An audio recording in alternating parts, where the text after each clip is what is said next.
Vous êtes sur Diasco Foot, le miroir du football de la diaspora congolaise.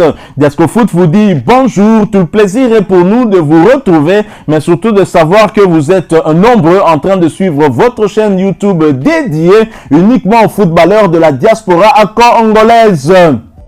C'est l'heure de partager avec vous quelques news que nous avons pu récolter pour vous. Des news concernant la tanière de léopard de la République démocratique du Congo en marge de ce match de la 5e journée des éliminatoires de la CAN Côte d'Ivoire 2023 qui va opposer les léopards de la RDC aux panthères du Gabon à Franceville.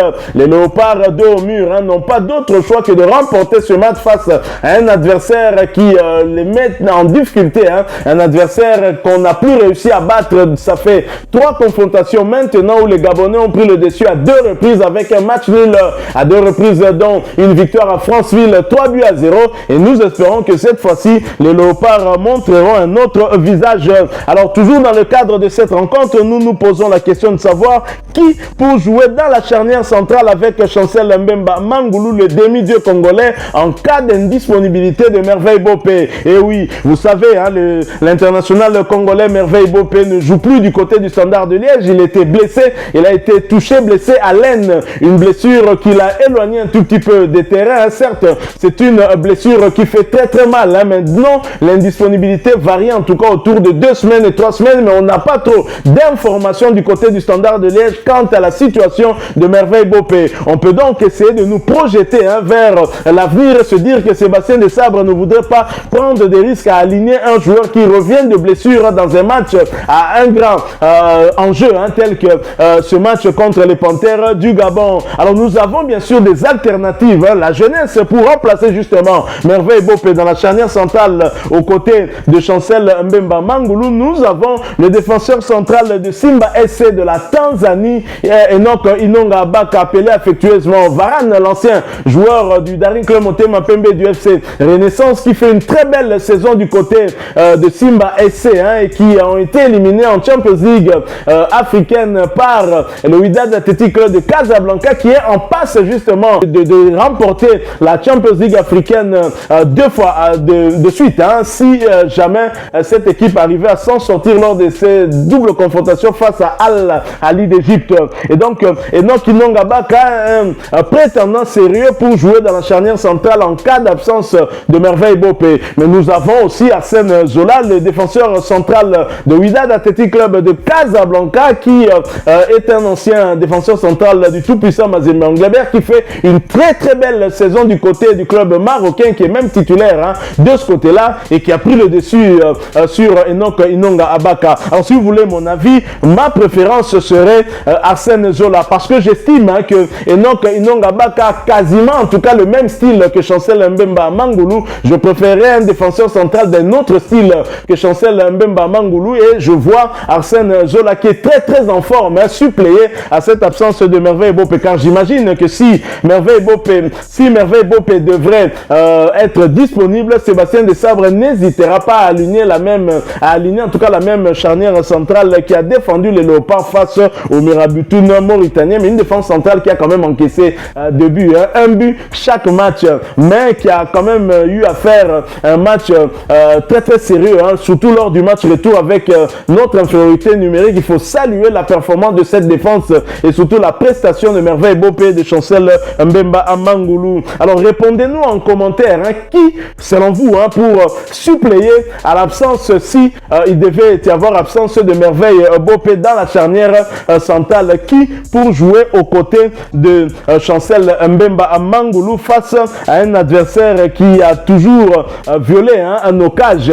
Le Gabon a inscrit 4 buts sur les 3 dernières confrontations face à nous. C'est pas rien, c'est dire que c'est un adversaire de taille qui va bénéficier donc des retours des cadres tels que Pierre-Emerick Aubameyang et même Mario Lemina. Nous avons également Martisson Ngwali, et d'ailleurs la page Facebook Allez les Panthères nous en dit un peu plus sur le retour de ces cadres. Alors outre le retour d'Aubameyang, Pierre-Emerick et Mario Lemina, Martisson Ngwali fait également son retour dans la tanière. Une aubaine pour le sélectionneur national au milieu de terrain qui sera privé de Guelor Kanga. Voilà donc Martisson Ngwali, un cadre également de cette équipe des Panthères du Gabon qui fait son retour et qui plaît bien évidemment à ces nombreux supporters des Panthères du Gabon avec cette page Allez les Panthères du Gabon. C'est vrai que l'absence de Guelor Kanga est une absence de taille. Je signale que Guelor Kanga s'était illustré avec 2 passes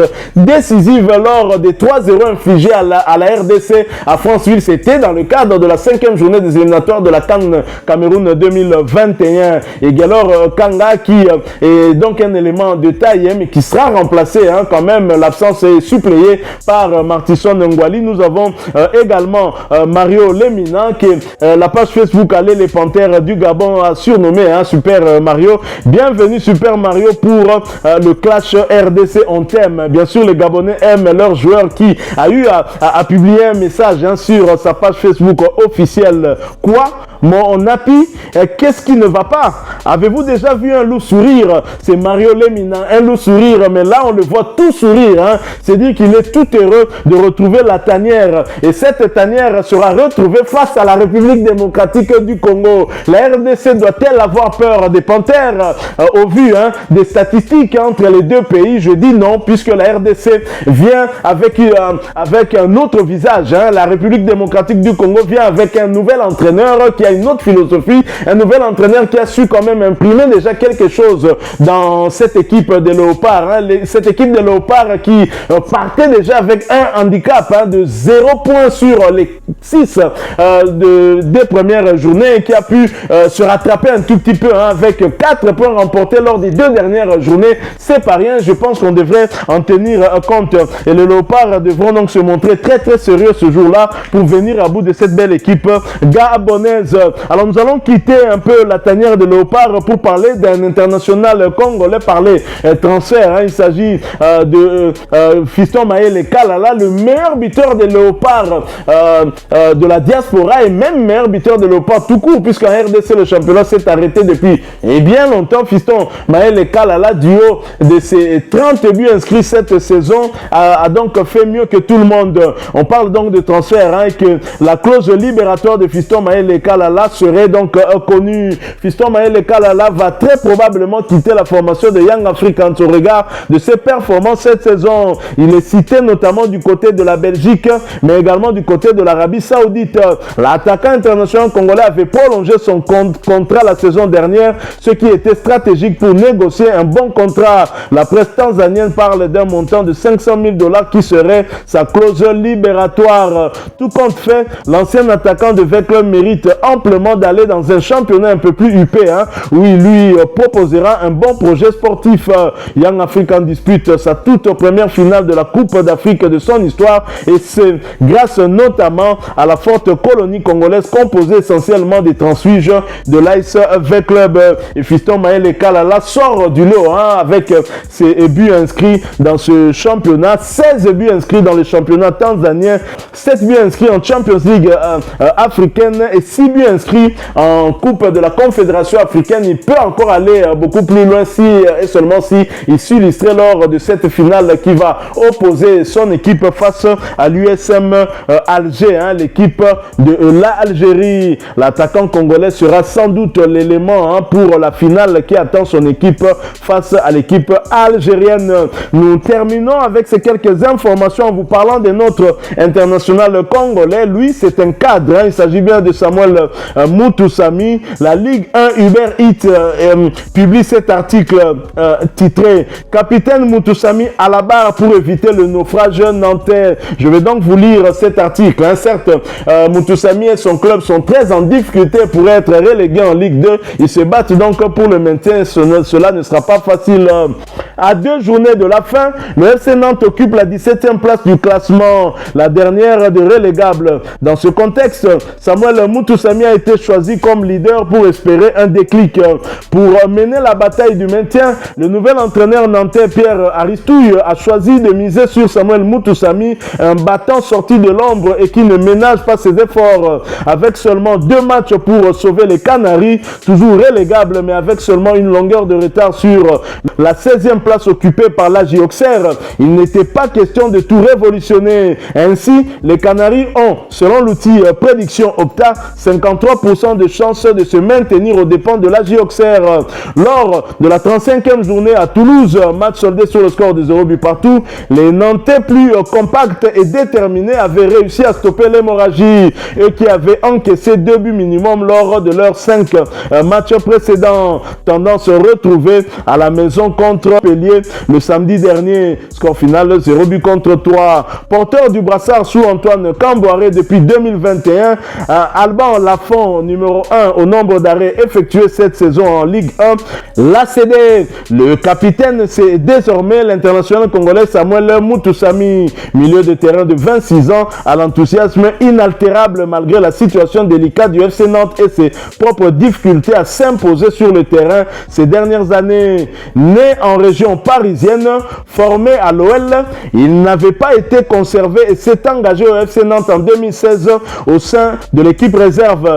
Lors de la saison 2017-2018, sous les ordres d'Aristouille, l'équipe est montée en National 2, équivalent de la 4e division. Son état d'esprit à l'issue de cette saison-là, Moutoussamy est monté chez les pros et a été appelé en équipe nationale de la République démocratique du Congo. Mais tout n'a pas été simple. Une première saison probante sous Vaïd Alilozic, une deuxième davantage sur le banc sous Christian Gurkuf, puis un prêt peu convaincant à Sittard en première division néerlandaise.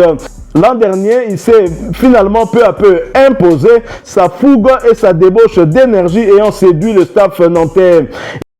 Voilà, nous sommes arrivés à la fin de ce sujet. Si vous l'avez aimé, n'hésitez pas à nous laisser un maximum de j'aime. N'hésitez pas non plus à partager avec nous votre opinion. Si vous en avez une par rapport au sujet que nous venons de vous proposer, laissez-la nous à travers un commentaire. Abonnez-vous si vous êtes nouveau ou ancien que vous ne vous êtes pas encore abonné sur cette chaîne Diasco Foot parce que nous sommes le miroir du football de la diaspora congolaise. Et n'oubliez pas qu'en vous abonnant apparaîtra une petite cloche de notification. Cliquez dessus pour ne plus rien manquer des prochaines vidéos que nous allons vous proposer. Encore une fois, merci à vous, avec espoir de vous retrouver très bientôt avec un autre sujet d'actualité. En attendant, portez-vous bien et Diasco Foot vous dit au revoir.